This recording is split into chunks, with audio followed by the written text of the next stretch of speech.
Sakal Gunar Vande Guru Sri Charanaravindan.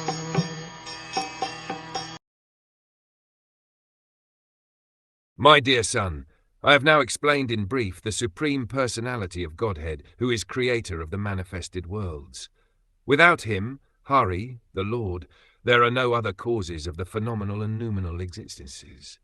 Since we generally have the experience of the temporary, material world and conditioned souls trying to lord it over the material worlds, Brahmaji explained to Naradev that this temporary world is the work of the external potency of the Lord, and that the conditioned souls struggling here for existence are the marginal potency of the Supreme Lord, the personality of Godhead.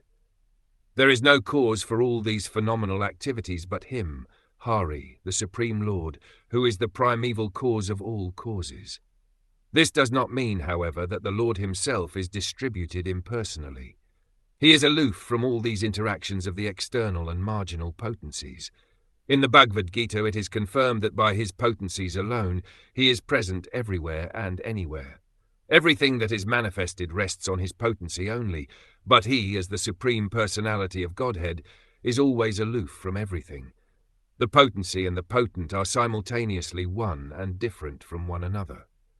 One should not deprecate the Supreme Lord for the creation of this miserable world, just as one should not blame the king for creating a prison house in the government. The prison house is a necessary institution of the governmental establishment for those who are disobedient to the laws of the government. Similarly, this material world, full of miseries, is a temporary creation of the Lord for those who have forgotten him and are trying to lord it over the false manifestation. He, however, is always anxious to get the fallen souls back home, back to Godhead, and for this he has given so many chances to the conditioned souls via the authoritative scriptures, his representatives, and personal incarnations also. Since he has no direct attachment to this material world, he is not to be blamed for its creation.